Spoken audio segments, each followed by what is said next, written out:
Here's how to install a Guardian wireless keypad.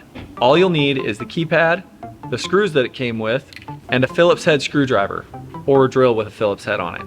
I prefer the drill because it's faster. When it comes to placement, where you put your keypad is totally your preference. Usually people like to put them on the door closest to where they have to go inside their house. Other people like to put them on the driver's side of their car, and some people like to put them so that they can't be seen from the street. The first thing you'll do is put your top screw in, and I'm gonna warn you right now, you might consider getting some stainless steel or galvanized steel screws that have a little bit of a head on them, like this, because these screws that come with Guardian keypads are really weak, and if you use a drill or put any kind of pressure on them, they'll just break right off. I'm going to go ahead and use these stainless steel screws that I have because I know that my drill is going to break the head off of these ones that come with Guardian keypads. We're going to go ahead and put one screw in, and you want to leave it hanging out about 1/4 of an inch. Then we're going to take our keypad, and on the back of the keypad, you can see there's this little slot here. You're just going to slide it down over top of it. Then you're going to take this cover, slide it down. You're going to remove the bottom battery, and you'll see that that's your other hole that you're going to put your bottom screw in. Sometimes if the screw is too far out and you go to put your keypad on, it's going to be a little wiggly. What you'll need to do is just tighten that screw in just a little bit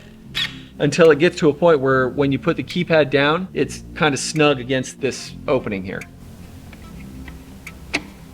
Now it's tight when I pull on it. Next, make sure that the keypad is level in the opening. So I'm making sure that there's about the same amount of space between here and here as there is here and here. When there is, I'm gonna take my second screw, put it in this hole down here.